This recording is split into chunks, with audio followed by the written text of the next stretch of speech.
ভিডিঅ'টোত ক্লিক কৰাৰ বাবে বহুত ধন্যবাদ। জিকা মাছৰ সৈতে জোল বনাই আমি সকলোৱে খাই ভাল পাওঁ। জিকা বাৰু এনেকৈ খাইছেনে কেতিয়াবা? খুব বেছি এটা সোৱাদৰ এটা ৰেচিপি মই নিজে বনাই খাইছিলোঁ আৰু খুব ভাল পালোঁ। সেয়ে আপোনালোকৰ সৈতে শ্বেয়াৰ কৰিবলৈ লৈছোঁ। আহকচোন ৰেচিপিটোৰ মাজলৈ যাওঁ, কেনেকৈ বনালোঁ। হাই এভৰিৱান, আজি মই জিকাৰ এটা নতুন ৰেচিপি বুলিয়ে কৈছোঁ, যিহেতু মই প্ৰথম বনাই খাইছোঁ আৰু খুব ভাল লাগিলে খাই।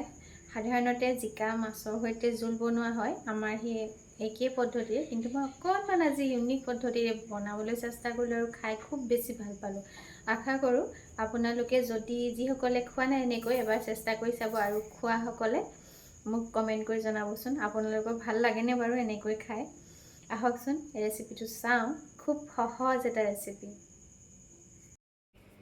এয়া কুমলীয়া চাই জিকা লৈ লৈছোঁ দেই। জিকাখিনি অকণমান কুমলীয়া যদি হয় তেতিয়া বনাবলৈও অলপ বেছিয়ে সুবিধা হ'ব, খাবলৈও সোৱাদ হ'ব। আৰু এনেকৈ দুইটা ছাইডৰ পৰা এনেকৈ কাটি লৈছোঁ। ওপৰৰ যিবিলাক জিকাৰ বাকলি বা সেইবিলাক মই নতৰাওঁ, কাৰণ মই সেয়া জুইত পুৰি দিম। জুইত পুৰিলে এনেও যিকোনো বস্তুৰে সোৱাদটো অকণমান সুকীয়াই হয়, নহয়নে?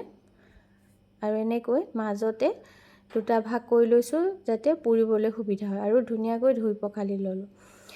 এতিয়া যিহেতু জুই নাই, মই গেছতেই চালনী এখন ওপৰত দি ল'ম।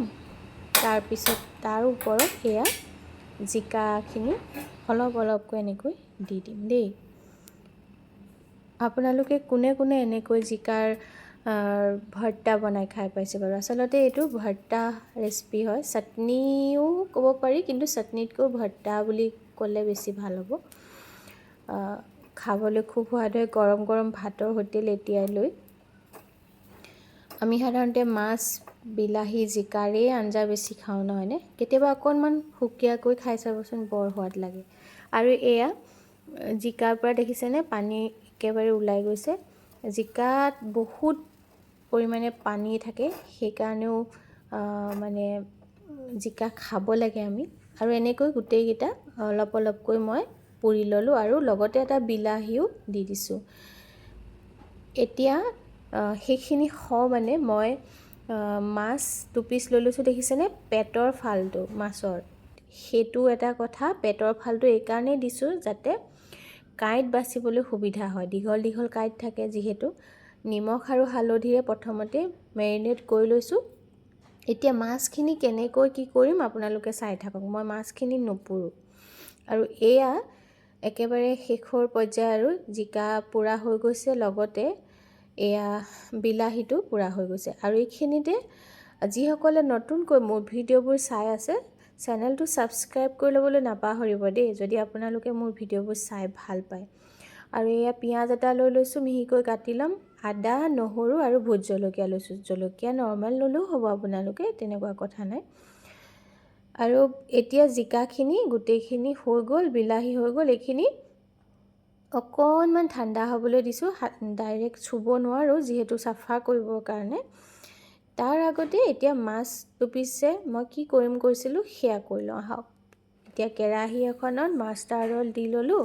লৈ প্ৰথমে মই এই যিখিনি মছলা ব্যৱহাৰ কৰিম বুলি কাটি লৈছিলোঁ, পিঁয়াজ আৰু আদা, নহৰু, এইখিনি প্ৰথমতে জাষ্ট গৰম তেলত দি এনেকৈ এবাৰ লৰালোঁ। লৰাই লগতে কাঢ়ি ল'ম, ইয়াৰ যিটো কেঁচা ভাৱ সেইটো যোৱাকৈ দেই। আপোনালোকে কেঁচাকৈও খাব পাৰে, দিব পাৰে, কিন্তু ভৰ্তাত এই সোৱাদটো বেছি ভাল লাগে কেঁচাতকৈও। আৰু যদি ছিজনৰ ধনিয়া পাতকণ থাকে সেইকণ কেঁচাকৈ দিব পাৰি, নহয়নে? আৰু এয়া কাঢ়ি ল'লোঁ। এতিয়া সেই মাছ 2 পিচ মই দি দিম। মাছ 2 পিচ নভজাকৈ পুৰি লৈ বনালে সেই সোৱাদটো নহ'ব। সেইটো মানে চাটনিত ভাল হ'ব, কিন্তু ভৰ্তাৰ কাৰণে ইমান চাফিচিয়েণ্ট নহ'ব।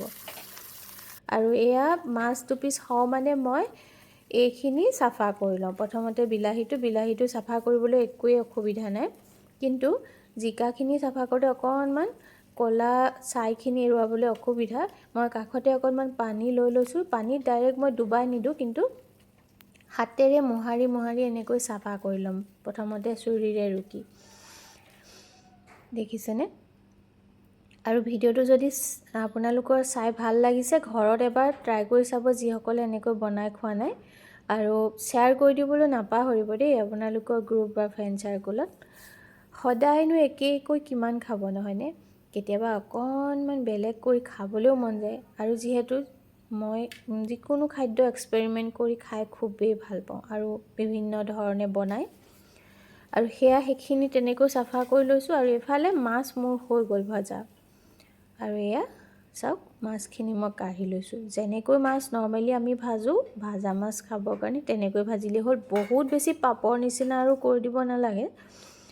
এতিয়া সেইখিনি চাফা কৰি লোৱা জিকাখিনি অলপ সৰু সৰু টুকুৰা কৰি দিম। এতিয়া এইখিনি মই মিক্সিত পিচি ল'ম। ইয়াতে এটা কথা, বহুতে ভাবিব পাৰে এইখিনি জিকাখিনি আৰু পিছাৰ দৰকাৰ নাই, হাতেৰেও এনেকৈ পিহি লৈ খাব পাৰে, ধুনীয়াকৈ পাৰে। কিন্তু ভৰ্তা নহ'ব আৰু সেইটো পিটিকা বা চাটনি হৈ যাব দেই। তেনেকৈও একেই টেষ্টেই হ'ব।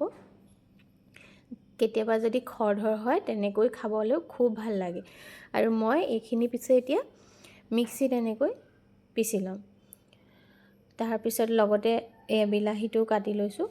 বিলাহীটো হাতেৰে পিহি দিলেও একেই মিহি হৈ যায় নহয়নে?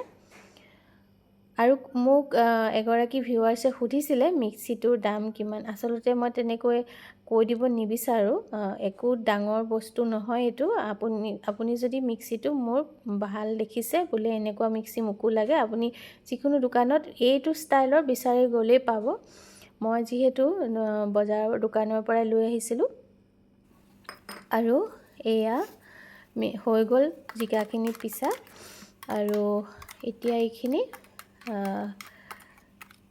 কাঢ়ি লৈছোঁ। তাতে মই এতিয়া বাকী যিখিনি যে আদা নহৰু আৰু পিঁয়াজৰ এটা অলপকৈ ভাজি থোৱা আছিলে, সেইখিনি এতিয়া ইয়াতে এড কৰি দিম। লগতে বিলাহীটো দি দিম। মোৰ ভিডিঅ'বিলাকক আপোনালোকে চাই সমৰ্থন জনোৱাৰ বাবে, সঁহাৰি জনোৱাৰ বাবে মই আপোনালোকলৈ আন্তৰিক ধন্যবাদ জনাইছোঁ। আৰু চাৰিওফালে যিহেতু বানপানী, সেইকাৰণে মই আপোনালোকক অকণমান সাৱধানী থাকিবলৈ ক'ব বিচাৰিছোঁ। কাৰণ যিকোনো মুহূৰ্ততে সেই মাথাউৰিৰ ওচৰৰ মানুহখিনিৰ সাৱধানে থকাটো বহুত জৰুৰী। কাৰণ পানীৰ কথাটো আৰু কোনেও ক'ব নোৱাৰে নহয়নে? এইকেইদিন নিউজ পেপাৰবিলাকত, নিউজ বা টিভি চেনেলবিলাকত যিখিনি দেখি আহিছোঁ, মানে ভাবিলেই ভয় লগা পৰিস্থিতিৰ সৃষ্টি হৈছে চাৰিওফালে নহয়নে? আৰু এইখিনিও মাছখিনি দেখিছেনে? ফঁহিয়াই ল'বলৈ কিমান সুবিধা হ'ল পেটৰ ফালটো হোৱাৰ কাৰণে। আৰু এতিয়া লগতে বিলাহীখিনি দি এয়া পেষ্ট এটা কৰি ল'লোঁ। এই পেষ্টটো আকৌ দেখিবলৈ বৰ ভাল লাগে আৰু কিন্তু খাবলৈও খুব বেছিয়ে সোৱাদ হয়। এয়া চাওকচোন, কালাৰটো যে ইমান ধুনীয়া হৈ আহে, বিলাহীটো দিয়াৰ কাৰণে যে বৰ ধুনীয়া হয়। আচলতে মই এনেকৈ পনীৰৰ কাৰণে গ্ৰেভি বনাওঁৱেই দেই, বৰ ভাল পাওঁ। তাতে যেনিবা মই ধনিয়া গুটি এড কৰি দিওঁ। আৰু এতিয়া এইখিনি গোটেইখিনি একেলগ কৰি মিলাই লৈছোঁ। আৰু অকণমান কেঁচা মিঠাতেল দি দিলে সোৱাদটো আৰু অলপ এনহেঞ্চ হৈ যায়। লগতে নিমখটো চাই চিতি দিব লাগে। ইয়াতে আৰু এটা ইনগ্ৰিডিয়েণ্ট মই এড কৰিম, সেইটো হ'ল নেমুৰ ৰস দেই। নেমুৰ ৰসে কি কৰিব, গোটেই যিমান বস্তু মিলালোঁ সকলোখিনি বেলেঞ্চ কৰি দিব টেষ্টটো। আৰু এতিয়া ধুনীয়াকৈ এইখিনি মিলাই ল'লোঁ। লৈ নেমুৰ ৰসকণ এতিয়া লাষ্ট পৰ্যায়ত দি দিওঁ। আৰু গৰম গৰম ভাতৰ সৈতে খাবলৈ খুব বেছি সোৱাদ হ'ব। আপোনালোকে ঘৰত এবাৰ ট্ৰাই কৰি চাব যিসকলে কৰা নাই। আৰু এটা মই ইউনিক ৰেচিপি লৈ আহিছোঁ বুলি ভাবিছোঁ, সকলোৱে খুব বেছি ভাল পাব, যিহেতু মই খাই ভাল পালোঁ ভাতৰ সৈতে। আৰু এয়া মোৰ ৰেডি। চাওকচোন ইমান ধুনীয়া হৈছে কালাৰটো। আৰু এটা ৰেচিপি নতুন লৈ অহাৰ প্ৰতিশ্ৰুতিৰে আজিলৈ আহোঁ দেই। বহুত ধন্যবাদ।